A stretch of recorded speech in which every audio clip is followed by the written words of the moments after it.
early this year, Bayfield, in partnership with Land Collective, organized an essay competition on the topic of what will a post-COVID-19 office market look like.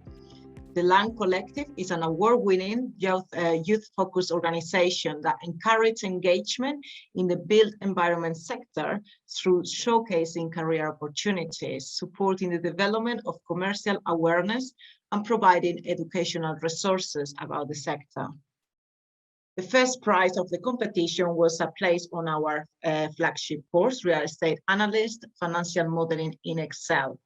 And this is a 2-day course where we teach how to structure an investment cash flow from first principles and how to value and appraise property investments. So we have organized this interview to encourage students that are interested in the real estate sector to apply and participate in this sort of competitions, which certainly will be run again in the next year. So for this first essay, we had a wide range of participants, mainly students from different UK universities, and all submitted brilliant insights. So thank you very much for all of you for participating on this competition. But today we are interviewing the winner of the competition, Jared Harvey, who is studying an MSc Real Estate at Henley Business School.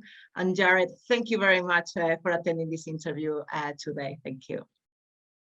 So I have a few questions to ask you so we can engage other students for future competitions. So my first question to you, Jared, is where did you hear about the Land Collective competition and why did you decide to apply? Yeah, so I heard about it. So at Reading, we get sent around a weekly email by someone in our careers department, which kind of has a list of all the job openings that are going on and also a kind of extracurricular activities that we could use to boost our CV.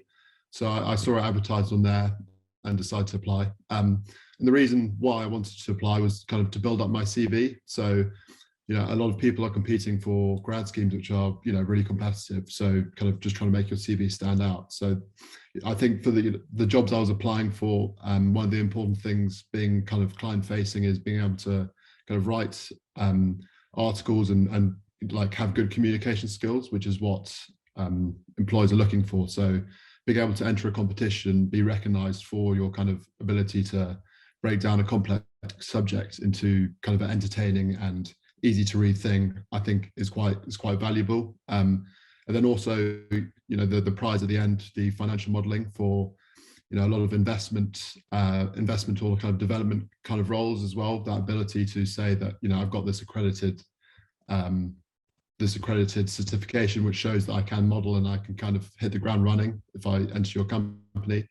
I think those two things kind of really make you stand out. And then, yeah, just the third fact that it's kind of extracurricular and you're kind of demonstrating that passion for property, which is also, again, something they look for. Great, thank you very much for that. So let's move on to the topic that you actually wrote about. What will a post-COVID-19 office look like? Can you tell us about the key areas that you address on your essay? Yeah, so yeah, this was a topic that we were, you know, a lot of webinars and a lot of our kind of teaching was about, especially, you know, early stage of the course. And I think the main thing that I kind of talked about was the fact that even though kind of, you know, from CEOs to graduates, everyone kind of had the same experience of working from home, you know, no matter where in the country or, you know, what jobs you were doing. But with that, kind of everyone had their own kind of different opinions on how it would pan out, whether kind of home working would be just a small blip or become more of a permanent trend. So the first thing I kind of looked at was, obviously there are cost benefits to kind of consolidating your real estate portfolio. But then at the same time, you need to also, and then there are also other benefits as well. So getting, you know, talent who perhaps would be constrained to working a normal 9-to-5 office job, and kind of especially, yeah, getting a more diverse talent pool, which I think is something that real estate is definitely looking to do. But then also you need to kind of temper that with the fact that office culture is a really important thing, and actually having those face-to-face interactions can be really valuable for a business. Because I think at the beginning of lockdown, you know, you were working from home, but you were already in existing teams which already had that culture because you already knew people, you already had a personal relationship with them. So kind of going forward, if you're going into a new team, it might not work as well. And another thing I looked at was sustainability, in that I think COVID kind of has made people more awake maybe of the fact that even though we live in this modern society with all this technology, that kind of natural events can kind of just completely just screw everything up. So yeah, I think, and also the fact that governments as well might not have all the answers, and if they're not kind of, without prior preparation, you might not have a very effective response. So I think that's going to kind of make a lot of business owners kind of wake up to their responsibilities, and give them a bit of a taste of what the devastation could be to their businesses, to their bottom lines.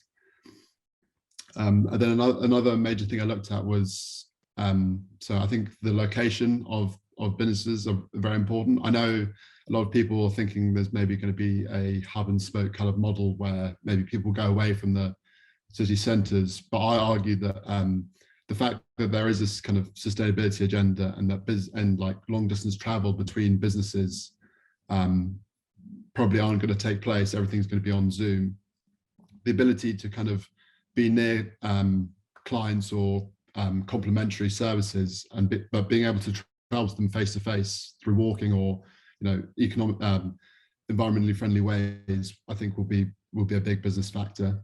And then finally, just the quality. So I think during COVID, a lot of it was making sure that companies shipped out office stationery and computers for people at home. But I think now, to encourage people to come back in, they need to bring those home comforts into the office. And so make the office a really nice, vibrant place to come work. Great. Yeah, I mean, I completely agree with that. I think there's a paradigm shift now, and I think offices will change the way we use them. They will still be there, but we will use it in another way. So, yeah, great. Now moving into your prize. Your prize was placed on our flagship real estate analyst financial modeling Excel course. What were the key learning points you took away from the 2 days? Yeah, so kind of one of the key learning points I took away was kind of Excel etiquette. So kind of how to format and kind of lay out an Excel spreadsheet when you're doing a financial model. Because I think what I didn't realize before going, but obviously when you're in the workplace, a lot of people are going to have to kind of look and understand your model. So it's not just about you knowing what's kind of going on, but kind of being able to signpost that to other people in a way, I think, is very important.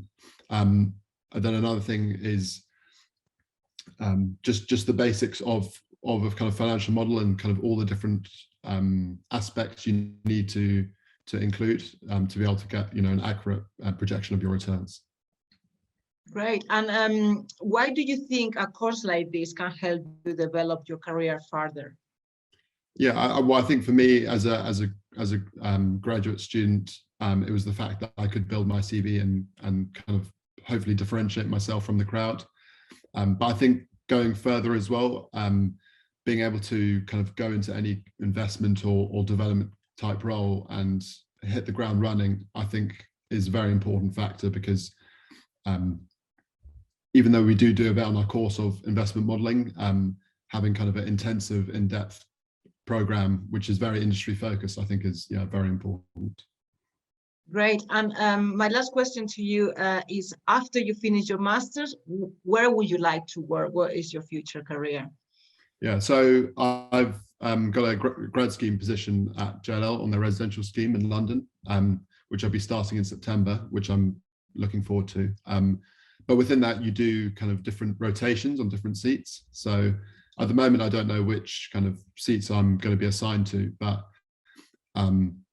within that, there could be ones that are doing investment or development consultancy, in which case, I'll be kind of working with models, I think, kind of on a day-to-day basis. Well, that's great news, I think. So Thank you very much for your time, and again, congratulations. You did a great work on your essay, so we were very pleased to have you on our course. And I wish you the best of luck on this graduate scheme and in your future endeavors. Thank you very much, Jared. Well, thank you very much. Pleasure. I really enjoyed it. Thank you very much indeed.